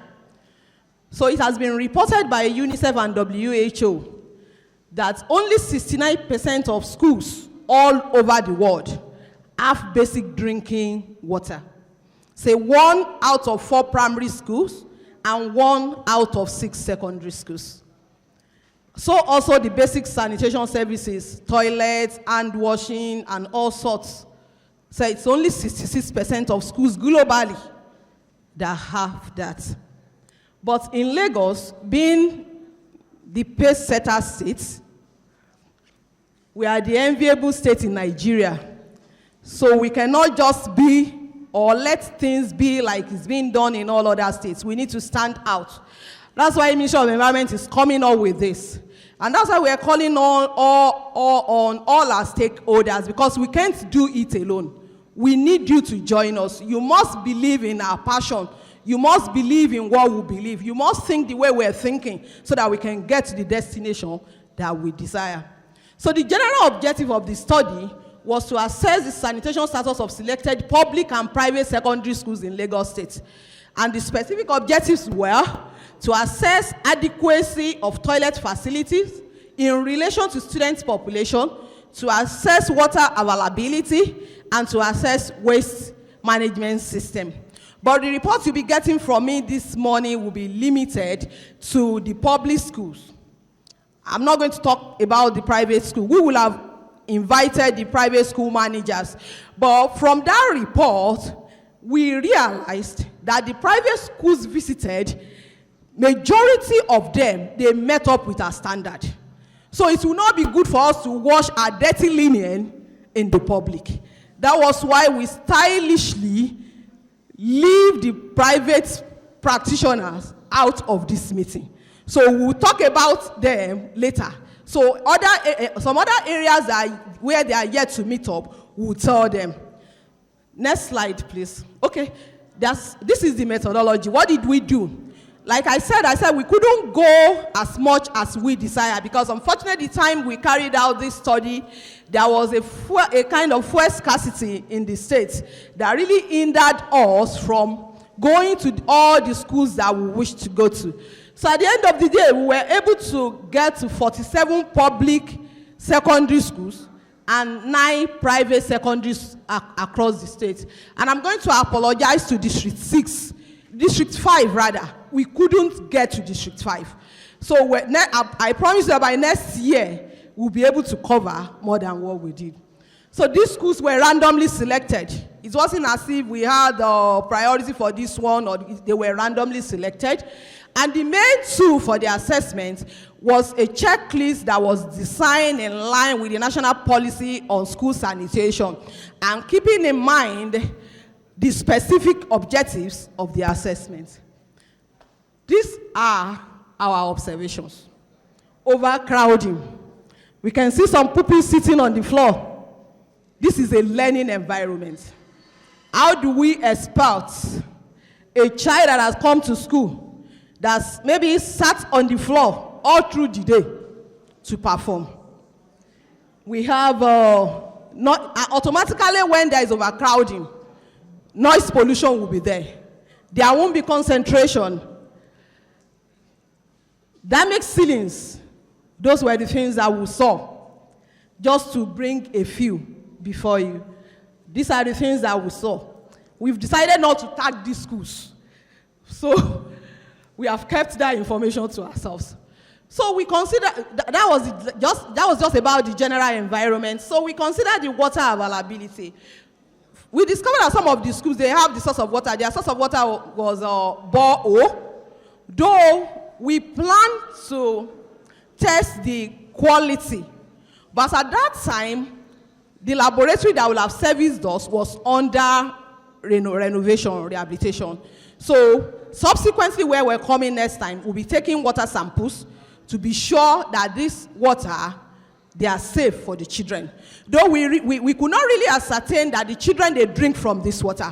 But regardless of that, they still wash their hands, and their hands can still get to their mouth. So automatically the water gets to their throat and to their system. Please, let's go back. So we have made up our mind that the other sources of water that we saw within the school premises, which is the one that is being provided by the vendors, the pure water sachets and the bottled water. So by the time we're going for another study, we will also take samples of those, the water sachets and the pure water, the bottled water within the school, and we're going to test it to be sure our children are being given quality water to take. Next slide. We are going back. So here we are. Solid waste management. Accumulated refuse. We can see the way our waste is packed. We heard what the CEO of FAB International said, that the waste is not waste. There is no waste. Waste is resources. I'm sure if we search through this bagged waste now, we will see some that can be sustainably used and we can earn something from. The wastes are commingled. Even the storage facilities, inappropriate, they are inadequate. If we have a population of 1,000 pupils in a school and we just have like 4 or 5 receptacles, there's no way the waste will not flow, and there's no way the environment will not be polluted. This is what we have. This is the storage area of some other schools. Let's move down. This is what we saw. This is what we saw. These pictures were taken from our schools. And the last part of the parameters that were considered is the toilet facilities. I want us to pay attention here because this is critical. Like I said, I just spoke with somebody there now and said, why are you leaving? He said, Ma, I have to leave. Why? Said, I have menstrual pain. When our children are not comfortable within their premises, there is no toilet where they can easily access. That is well maintained, particularly the female pupils. Automatically, they will miss schools when they are not comfortable. Is it that they miss schools or they miss classes? So, this is the report of the toilet facilities in the schools visited in District 1. The first column you are seeing there is the student population based on the schools visited. So you can see that this is Ifakoja, a senior comprehensive high school, College Road. We got like student population of 952 pupils, and the number of toilet rooms available was 6.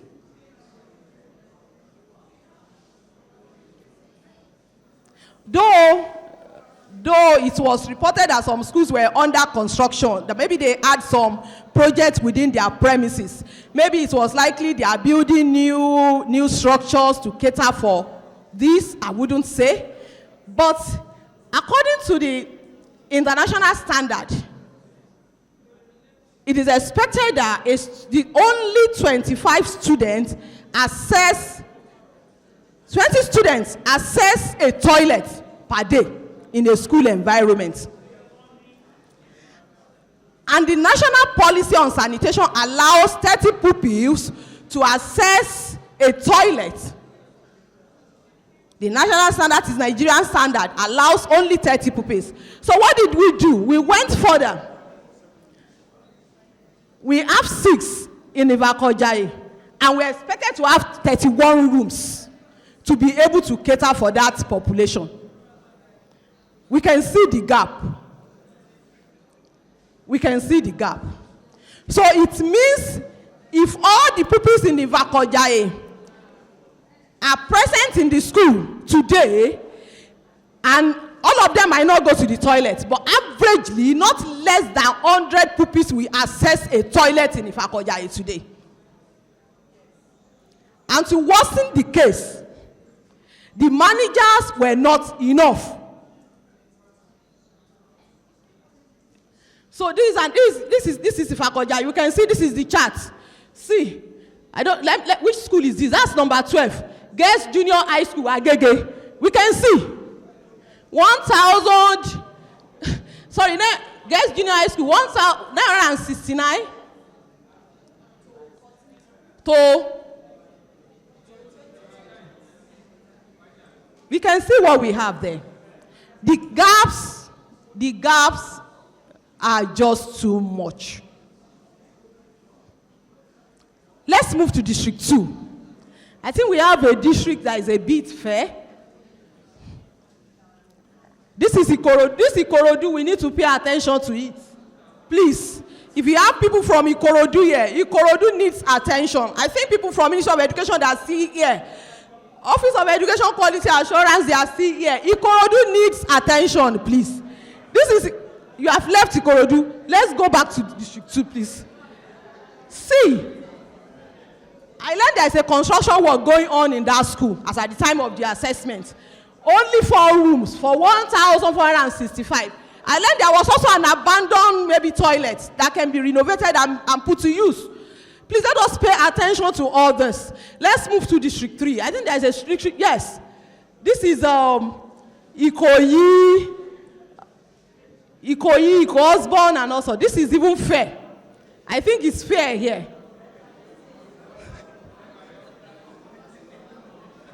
I think it's fair in this part of the state. I think it's fair here. So let's go to District 5 because of my time, because I need to quickly run through. Also, sorry, we didn't visit District 5. We are sorry. 6. This is what we have in District 6. So based on all this, and that was why when this assessment was completed, hello, and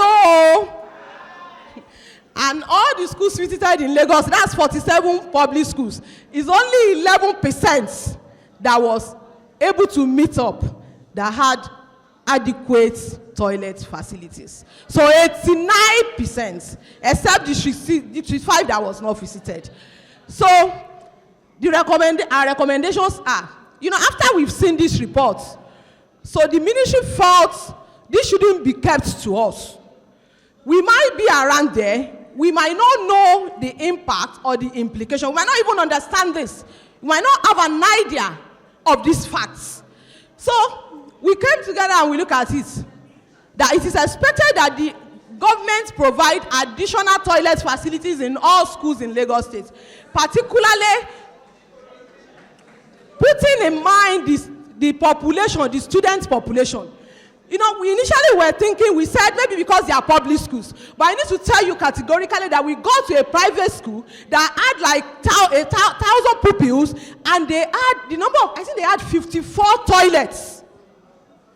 And when we consider the pupils to toilet ratio, we had more than 20 students accessing the toilets.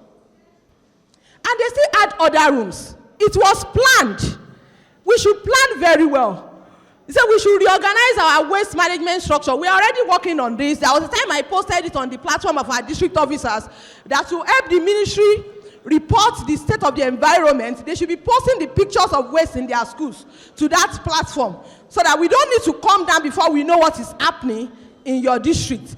We should engage more cleaners. So even if we have little, let us maintain the ones that we have so that the environment can be safe for our pupils to use. We should provide adequate and appropriate waste storage facilities. You have 1,000 pupils. You don't even care whether it is being dumped on the ground, whether it is dumped anywhere, nobody cares.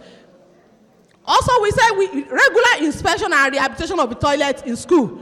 Provision of this, we have many. Let me go to my conclusion. Because of my time. We're going to share these slides, the presentation, with as many people that have put down their email address. So my conclusion, I said, fine. It can be deduced that the contributing factors to these gaps in sanitary facilities and other issues like in schools, maybe due to overpopulation, just like I said, that everybody comes to Lagos. Everybody, they will come from the east, they will come from the west. But at the same time, the behavioral problems are there. And that is why the presentation of Madam Fabe has addressed the behavioral aspect of it, so that we too can put right attitude. We should put up the right attitude. And number two, though it is the government's responsibility to provide education for the citizens, it is also imperative that commensurate sanitary facilities are made available to cater for the student population in various schools. We know the size of population that we have. We should be able to talk. We should raise our voices. I am in charge. I am closer. The principals are closer to the children. They know what they are going through. The ministry might be far, but we can report to them. We can tell them that this is what is needed in my school, so that we can prevent outbreak of diseases and provide healthy learning environment for our pupils. I think the second presentation also addressed that place. So thank you very much.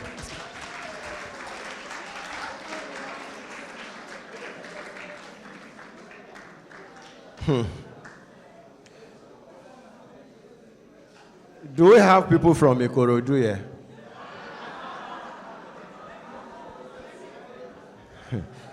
Ikorodu, you need attention. No?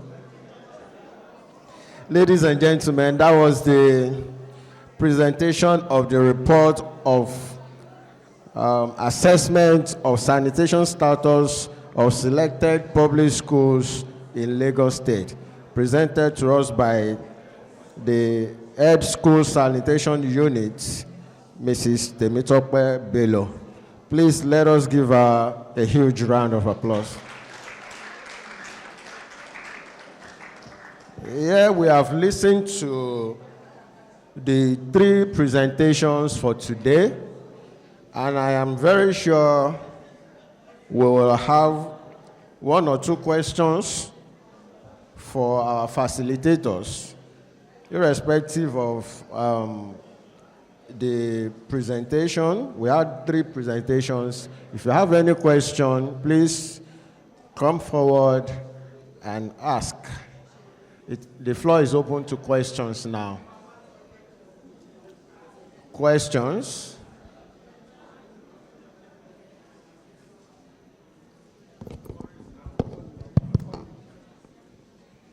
Please identify by raising up your hand if you have any question.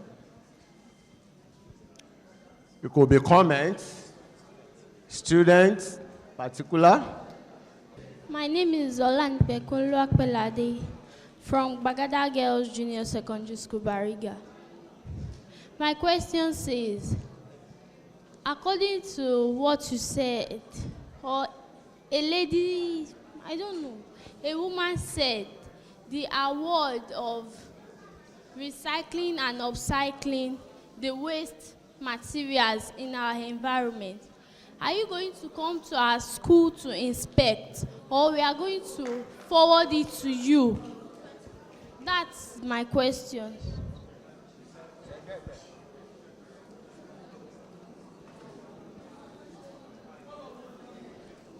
The man in suit.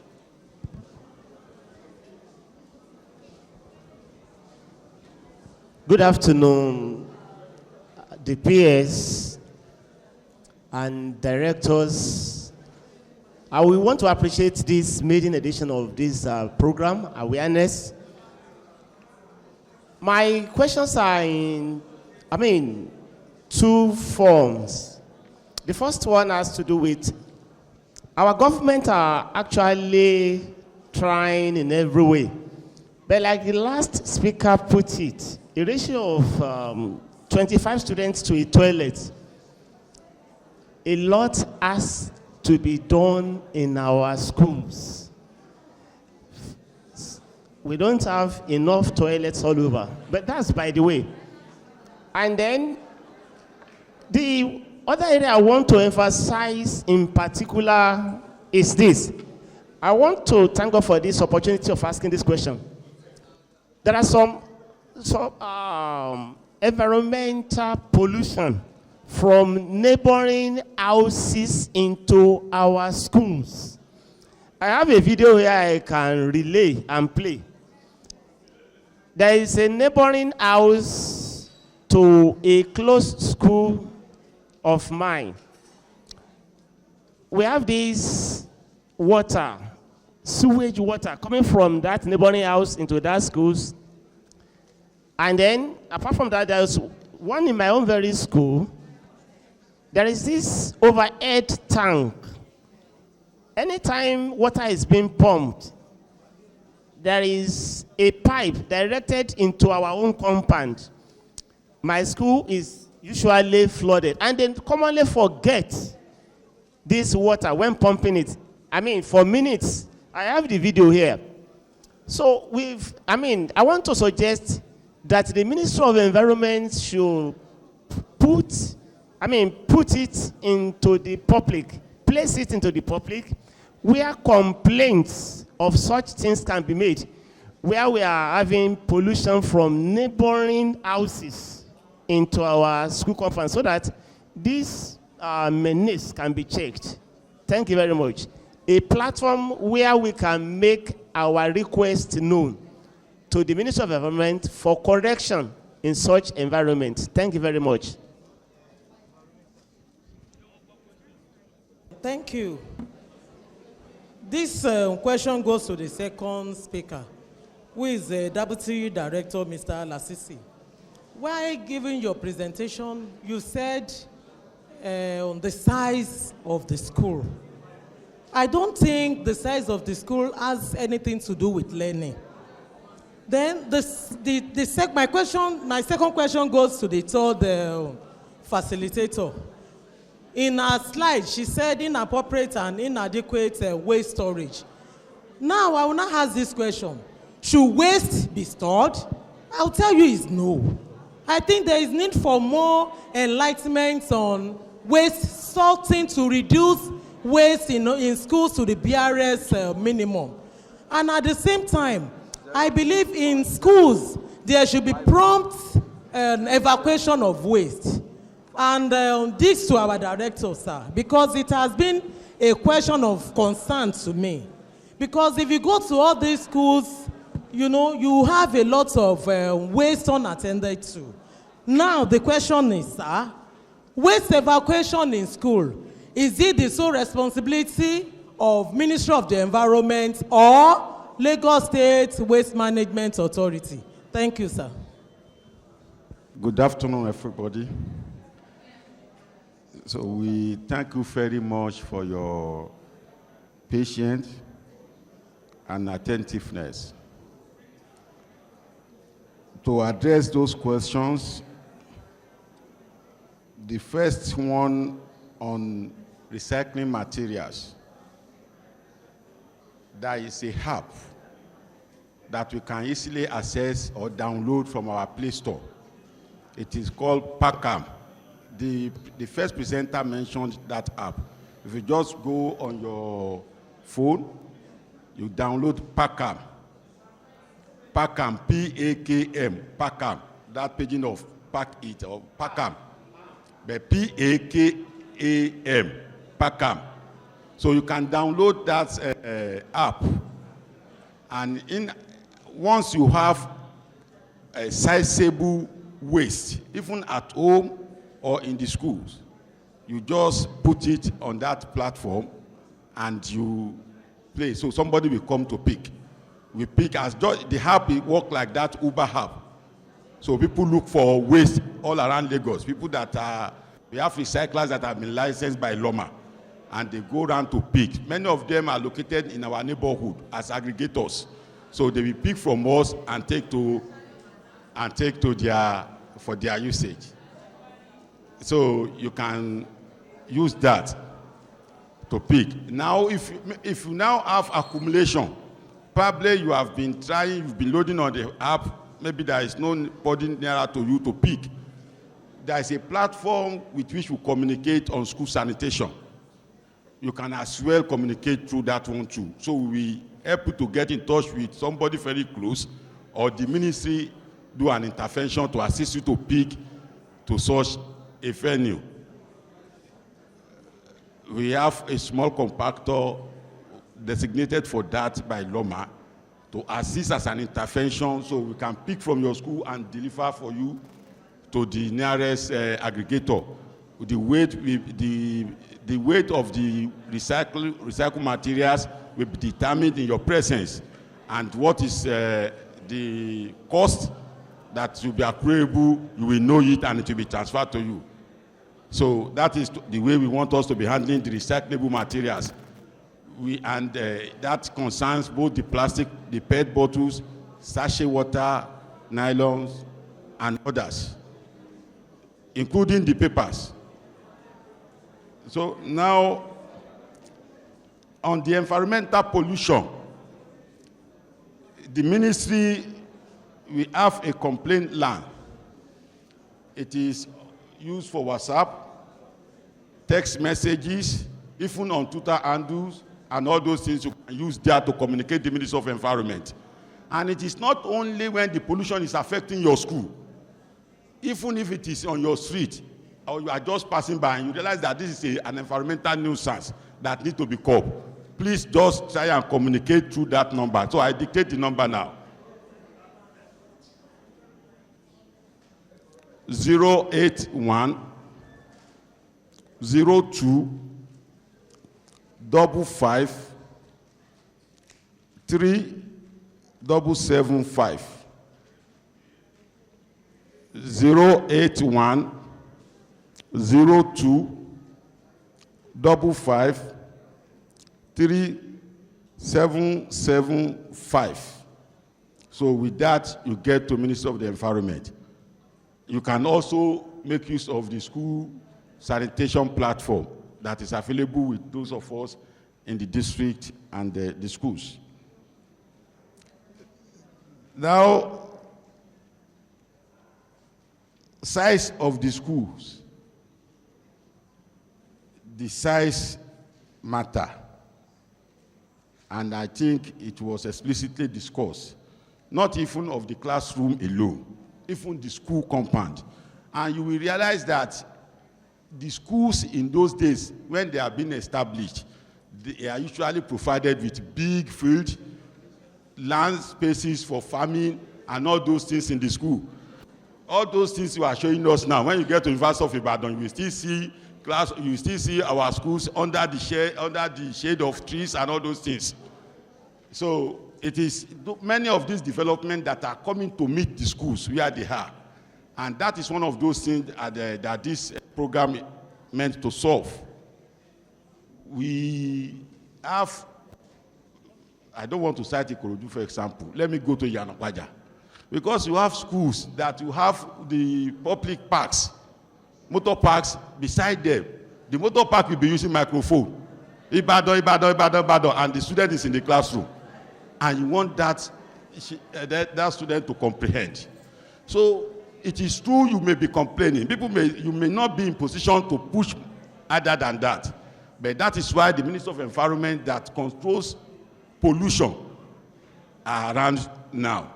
We are particular about the school environment, external and the internal. So where we have those, and sincerely let me tell you, the report of this study has been communicated. It was signed by the Honorable Commissioner. And so to the appropriate, we know those of us that are here, we are policy makers, policy implementers, and others. We are not decision makers. So decision makers, we've communicated them. All ours is to just follow up with that. So we should not keep quiet. And when you see them around, always try to show them areas that you feel they can help you to blow, and as whistleblower or escalators. So should waste be stored? Waste, there is no way waste will not be stored, but not to accumulate.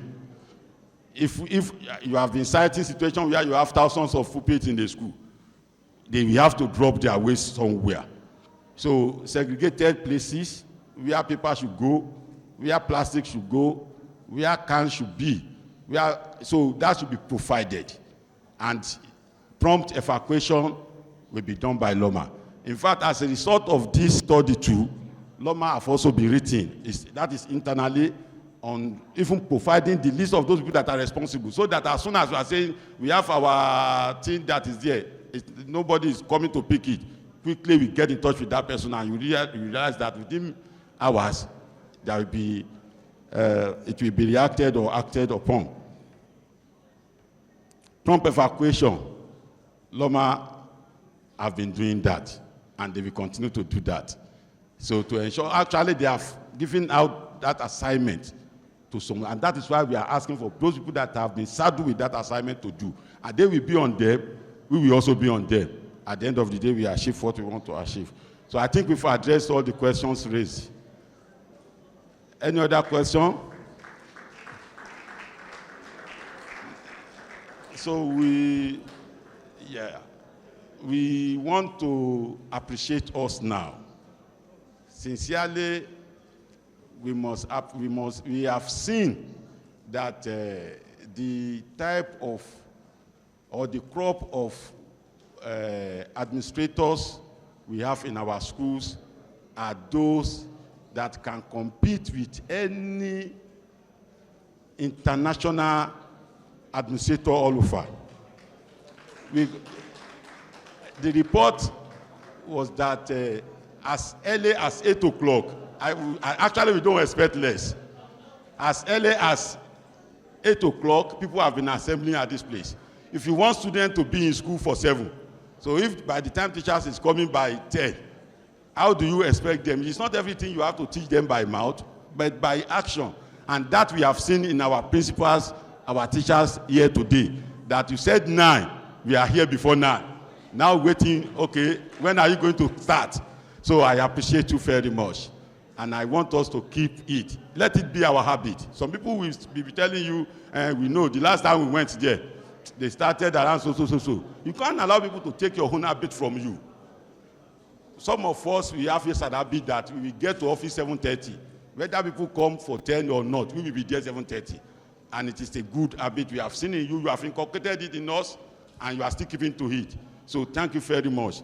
So for the level of attendance, we also want to appreciate you for counting it necessary to respond to that invitation.